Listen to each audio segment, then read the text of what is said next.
The next topic is non-uniform memory access. Non-uniform memory access or distributed architecture or weakly coupled hardware, or it can be stated as multi-computer architecture.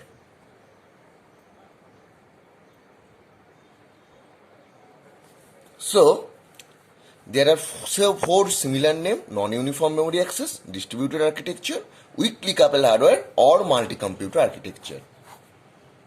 So, now we'll go in details about multi-computer architecture. Point number 1. When set of computers are connected with each other, then the set of computer can be defined as cluster of computer. We know that in case of multi-computer architecture, there will be multiple number of computers are connected with each other. When set of computers are connected with each other, we can tell that, or we can state that the set of computer as a cluster of computer. Number 2, each CPU has its own local clock. In previous example, in multi-process architecture, we have seen that there is only one system clock, but in contrast, in NUMA, there is each CPU has its own local clock. Number 3, memory address space is common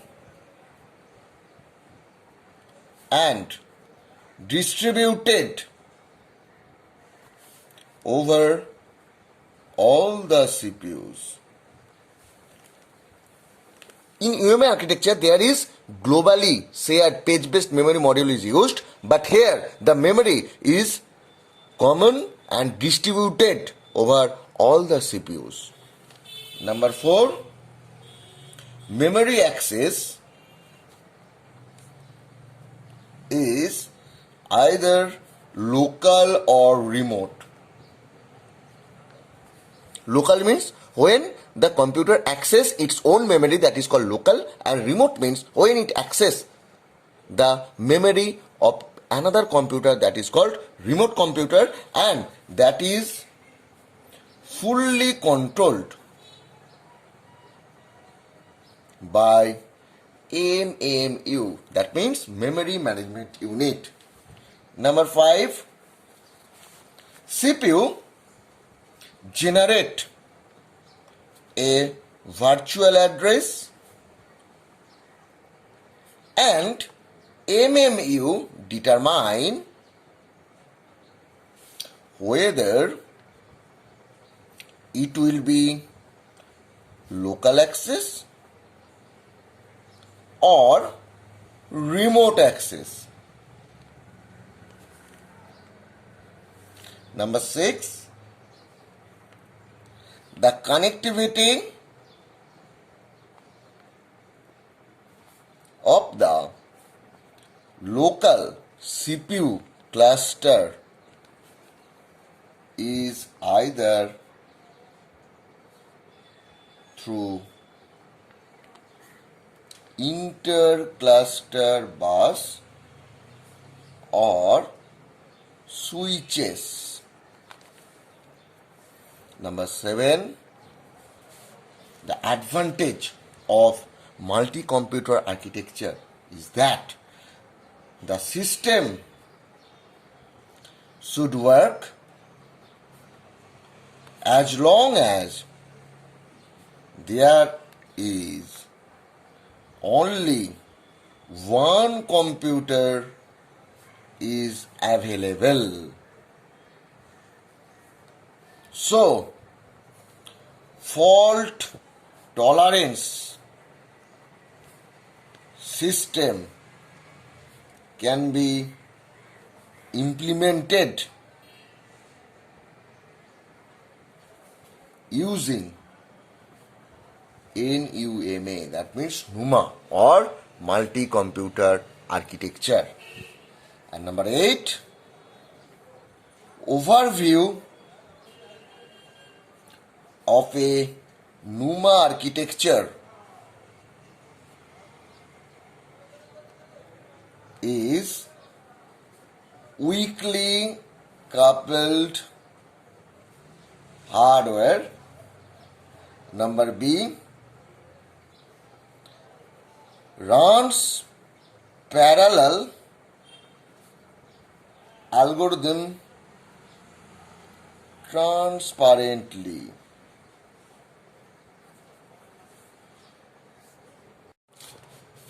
The next topic is inter-process communication.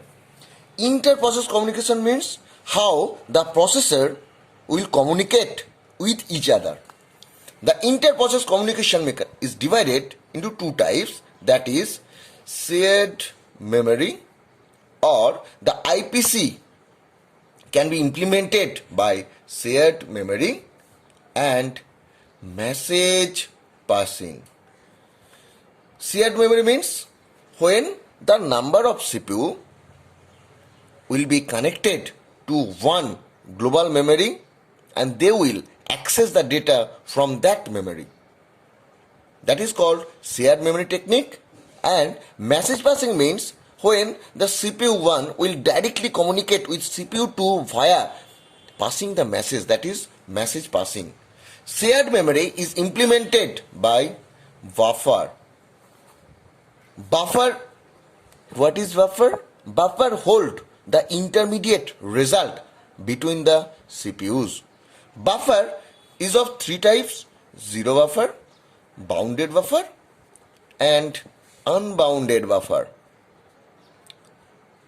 Zero means there is only one item that is placed in the buffer. Bounded means there are finite number of elements that will be placed in a buffer. Unbounded means there will be no limit of item in a buffer. Message passing is of two types. One is direct, one is indirect. Direct means when CPU 1 will directly message to CPU 2, that is called direct.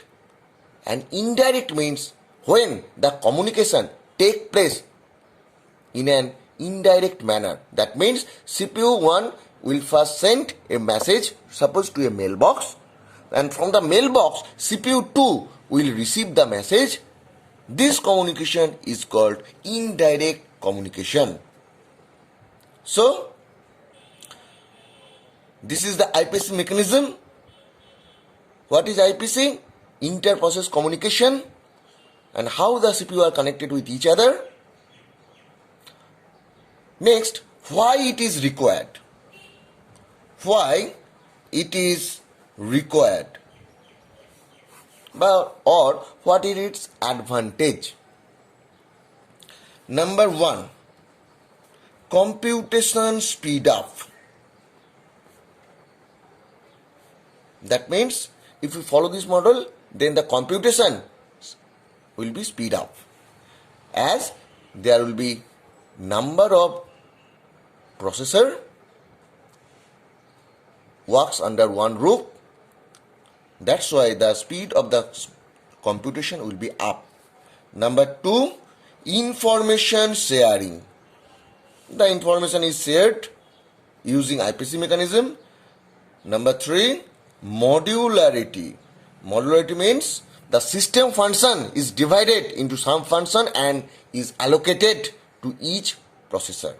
So this is the three reasons why IPC is implemented in the system. Now we will see advantage of shared memory. Advantage of shared memory is that here it is your memory, and this is CPU 1, this is CPU 2, this is CPU 3. There are 3 CPU that will share the memory. and its advantage is that the memory address space will be very less and they will access the data from a common platform. That's why they will get always the updated result. Next, disadvantage. In case of bus failure,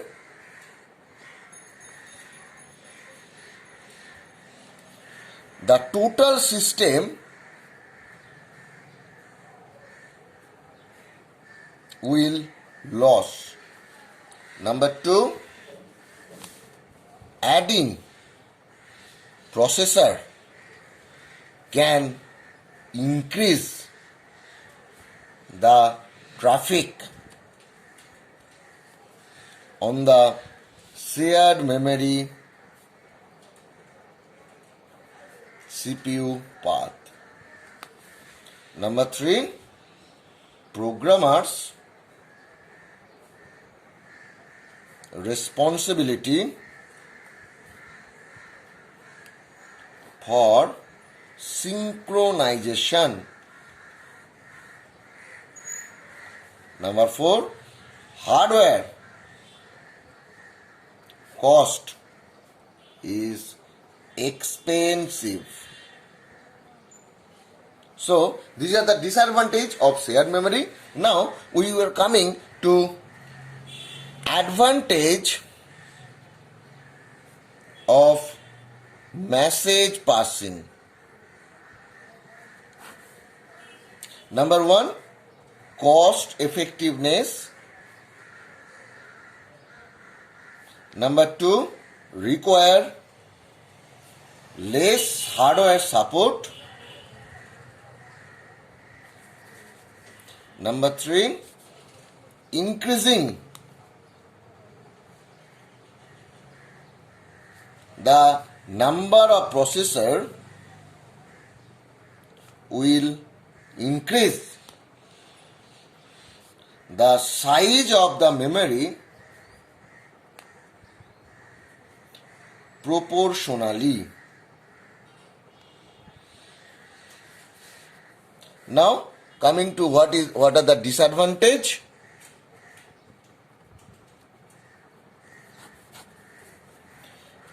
Number 1, programmer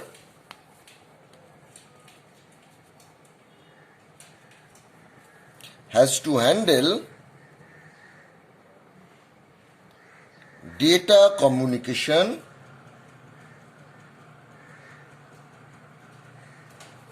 between processor. And number 2, difficult to map existing data structure.